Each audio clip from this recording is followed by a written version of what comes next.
Have you ever thought about saving nuclear fuel cells or set up circuit logic in the past to do so? Then this video might be for you.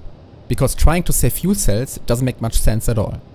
Factorio 2.0 will give us the ability to read nuclear reactor temperatures and fuel cell status, making it way easier to set up circuit logic. But is it worth it? I have a confession to make. I forgot to include this chapter in my Desert Death World Megabase episode 5 video. The chapter was supposed to be about uranium processing and how it changed while transitioning to the megabase. Especially after I added 3 more nuclear reactors with 16 cores each. But the point is, the setup didn't really change much. Here's my early game uranium processing collecting U-235.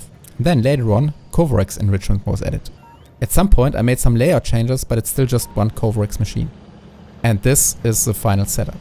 Even though I'm using uranium ammo for base defense and nuclear fuel for trains, the megabase with 58 reactors running continuously only needs slightly over 300 uranium per minute. That's 1/3 of a yellow belt. The ore patch spawned with 2.5 million uranium, and even after completing the megabase it still contains 1.7 million uranium. With a consumption of 300 uranium per minute and mining productivity 47, this patch will last for 1.7 million times 5.7 divided by 300 equals 32,300 more seconds. That's 538 hours.